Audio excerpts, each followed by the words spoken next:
ఎవరు మొగుడినో పట్టుకొని ఆయనంట ఆయన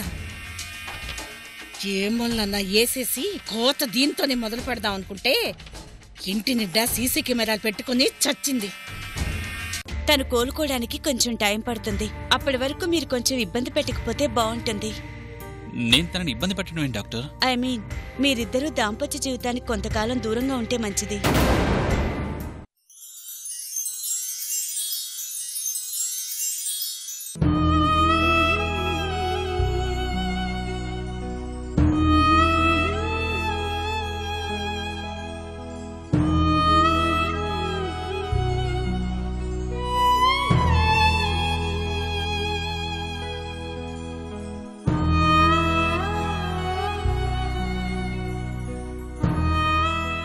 ఇది కూడా నా వల్లే. నువ్వు టైంకి తిని తినక నా కోసం కష్టపడుతూ తిండి గురించి కూడా పట్టించుకొని ఉండవు.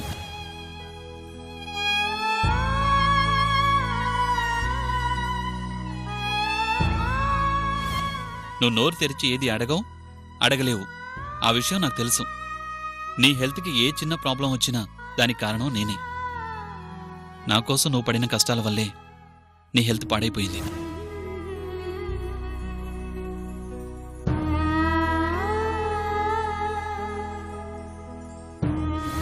కడుపులో నొప్పి ఏమైనా పెద్ద జబ్బా డాక్టర్?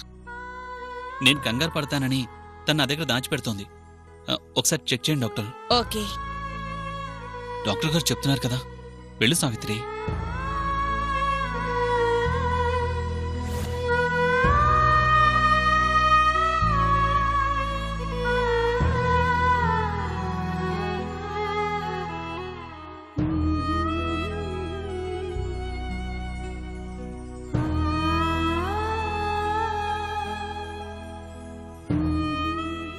కూర్చోండి, మంచినీళ్ళు తెస్తాను. సావిత్రి, నువ్వు కూర్చో, నేను వెళ్ళి తాగొస్తాను.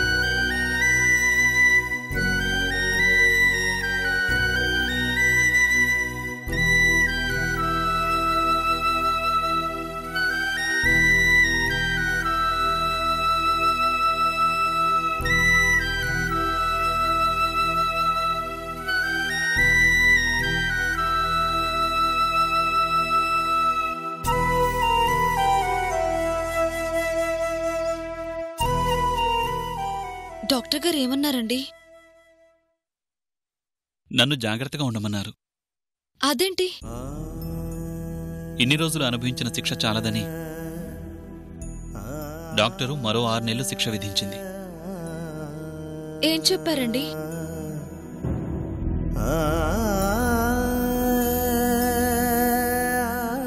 మీరిద్దరూ దాంపత్య జీవితానికి కొంతకాలం దూరంగా ఉంటే మంచిది.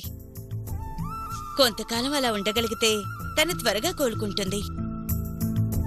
అందుకు నేనిచ్చే మెడిసిన్ కన్నా మీరందించే సహకారమే ముఖ్యమైంది.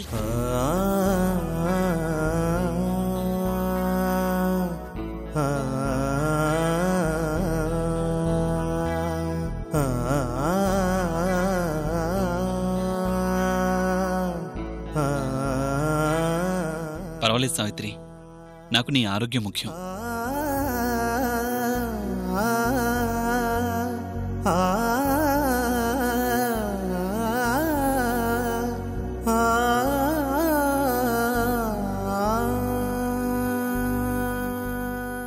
మనం హాస్పిటల్కి వెళ్లకుండా ఉండాల్సిందండి. లేదు, వెళ్ళి మంచి పని చేశాం. లేదంటే నువ్వింకా బాధపడాల్సొచ్చేది. మెడిసిన్స్ కూడా రాశారు. కానీ అంతకన్నా ముఖ్యంగా నేను జాగ్రత్తగా ఉండాలని చెప్పారు. నువ్వు టైంకి మెడిసిన్స్ వేసుకొని కేర్ తీసుకో.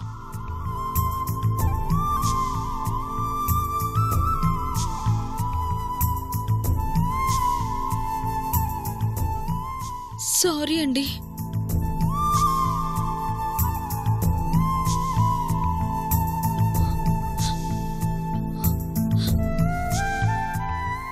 నువ్వెందుకు సావిత్రి సారీ చెప్తావు? నీ ప్రేమకి ఇలాంటి బహుమతి ఇచ్చినందుకు నేనే సారీ చెప్పాలి. అయినా మన మధ్యకి మరొకరు రావాలంటే ముందు నీ ఆరోగ్యం బాగుండాలి కదా.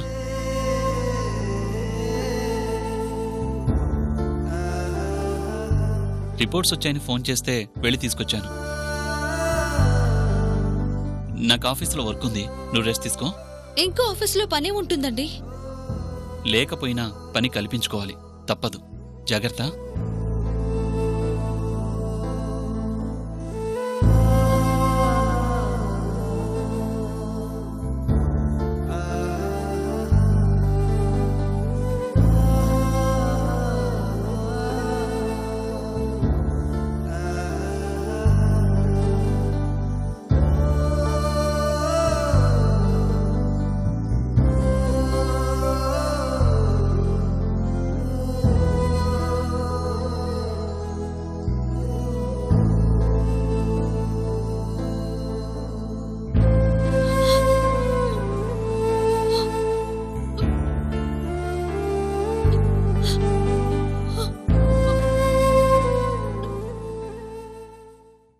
ఈ మందులు జాగ్రత్తగా వాడండి. అలాగే మేడం, ఉంటాను.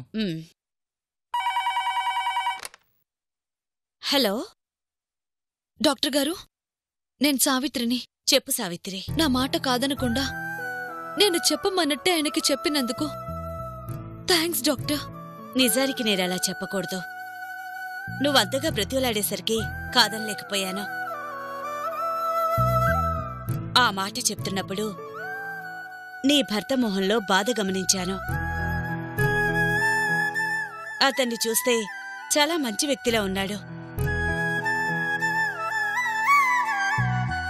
మరి నువ్వలా ఎందుకు చెప్పమన్నావో నాకర్థం కాలేదు. కొన్ని రాతలు అంతే డాక్టర్. ప్రేమించే మనిషి ఉన్నా అది పొందే అదృష్టం ఉండదు. ఆయనలాంటి మంచి భర్తను పొందటం నా అదృష్టం. నాలాంటిది ఆయన భార్య కావడం ఆయన దురదృష్టం. అంతకన్నా నేనేం చెప్పలేను.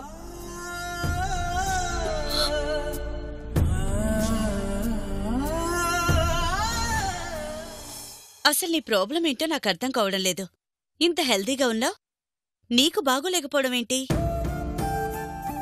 నా ప్రాబ్లం నేనే డాక్టర్.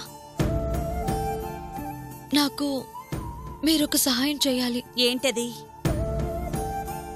నాకు ఆరోగ్యం సరిగ్గా లేదని 6 నెలల వరకు శారీరకంగా దూరంగా ఉంటే మంచిదని మీరు మా వారికి చెప్పాలి. What nonsense are you talking? అబద్ధం చెప్పాల్సిన కర్మ నాకేంటి? అది మీ కర్మ కాదు డాక్టర్, నా కర్మ. ప్లీజ్ డాక్టర్, నా కోసం ఈ అబద్ధం చెప్పండి. నీకేమన్నా పిచ్చా? ఏ జబ్బు లేకుండా ఎందుకు నీ భర్తకి దూరంగా ఉండాలనుకుంటున్నావు? మీ ప్రశ్నకి నా దగ్గర సమాధానం లేదు, కానీ బలమైన కారణం ఉంది. ఎలాగైనా మీరు నాకు సహాయం చేయాలి. మీ కాళ్ళు పట్టుకుంటాను. ప్లీజ్ డాక్టర్, మీరే నా మీద దయ చూపించండి.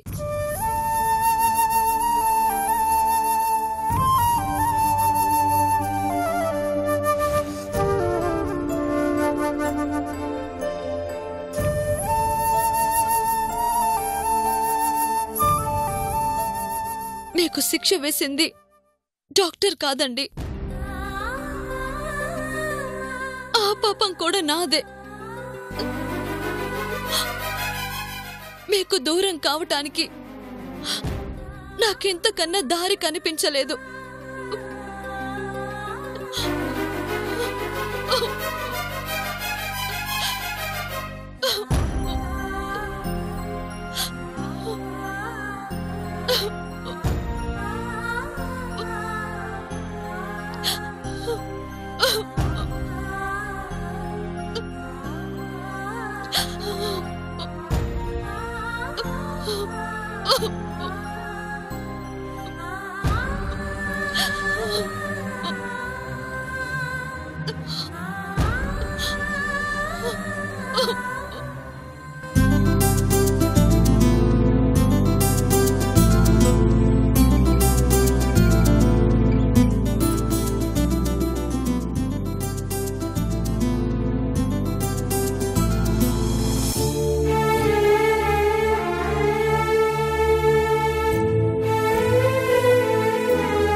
సావిత్రి,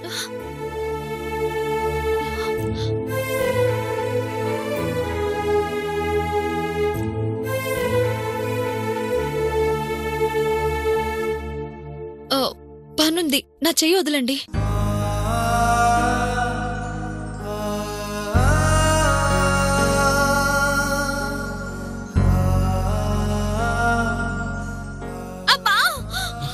సావిత్రి, ఏమైంది?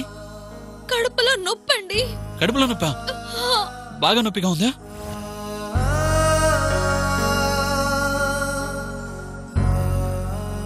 మీరిద్దరూ దాంపత్య జీవితానికి కొంతకాలం దూరంగా ఉంటే మంచిది.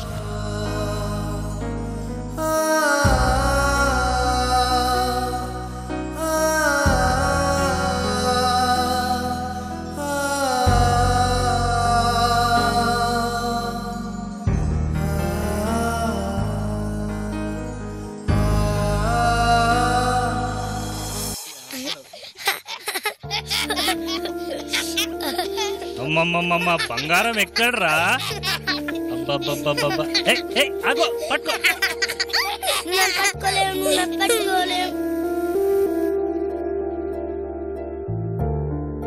అరే అరే, పట్టుకో పట్టుకో, దొరికింది.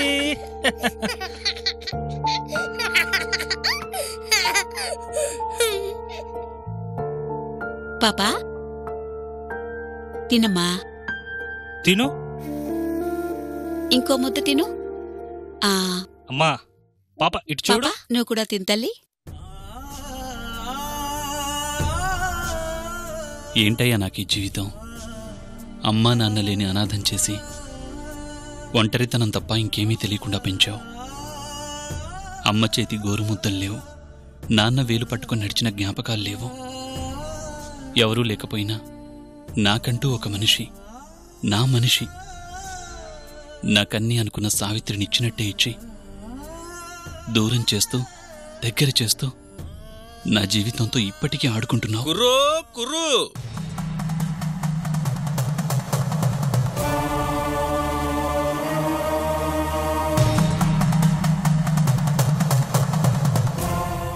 ఏంటలా చూస్తున్నావు? కుర్రో కుర్రు, దొర మనసు గడబిడబడుతుంటే చూస్తున్నాను దొర. చెట్టులేంది పిందేంది, మొగ్గలేంది పువ్వేందనుకుంటుండావు దొరా. నమ్మొచ్చిన నీడకి నీకు ఈ చీడేందని కలవరబడుతున్నావు దొరా.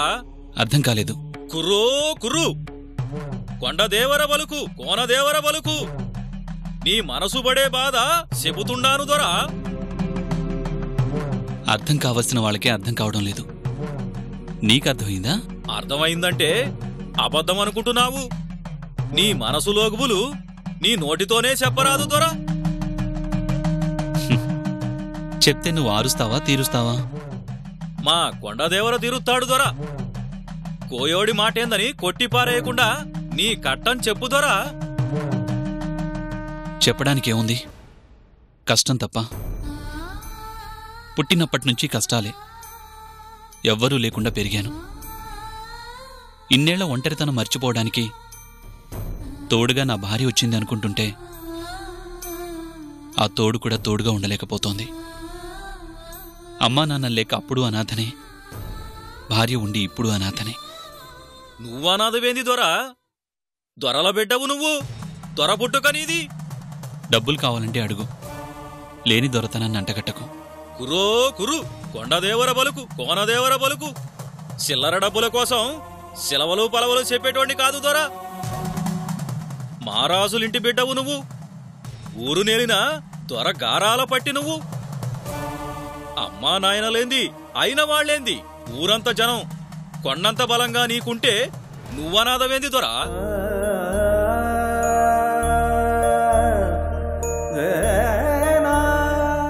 ఏంటి కోయదొరా నువ్వు చెప్పేది? నా వాళ్ళున్నారా? నాకో కుటుంబం ఉందా? కొండదేవర మీద ఆన, నేను చెప్పింది నిజము కాకుంటే ఎదురు పడినప్పుడు నా తల తుంచి నీ కాళ్ళ దగ్గర పెడతా. నిజమైతే పట్టుబట్టలు పెట్టి నీకు తోసినంత నా చేతుల్లో పెడతావా? నేను అనాథని కాను అన్నమాట నిజమైతే నువ్వు ఏదడిగినా ఇస్తాను. నిజం నిజం కాకుండా పోదు దొరా, ఎత్తుక్కుంటూ పో. నీ పుట్టుక నీకే ఎరికైద్ది. ఓ దొరా,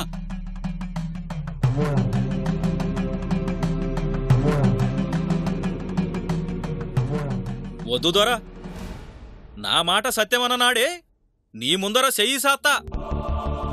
నువ్వు చెప్పేది నిజం కావచ్చు, అబద్ధం కావచ్చు. కానీ నాకొక కుటుంబం ఉంది, నేను అనాథని కాదు అని ఈ కొన్ని క్షణాలు నువ్విచ్చిన ఆనందం ఉందే, దానికి నేనసలు విలువ కట్టలేను. సంతోషంగా ఇస్తున్నాను, తీసుకోదొరా. ఆన పెట్టినాక ఆనే దొరా. నా మాట సత్యమన్న పొద్దే నీ ముందు చెయ్యి సాస్తా. దొరా, అమ్మా నాయన అయిన వాళ్లే కాదు, నీ కథలో ఓ కంసుడున్నాడు, కసాయి కంసుడు. కంసుడా?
రాయ్, యుద్ధం గెలవడానికి పోరాడుతూ చచ్చిన వీరుడంటారు, పారిపోయి బతికిన పిరికోడంటారు.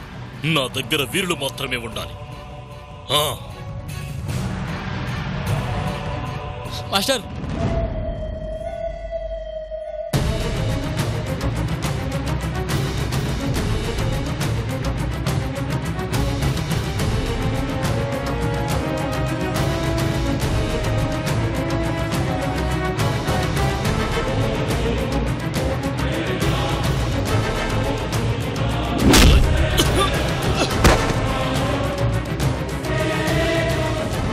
ఇది గుడి.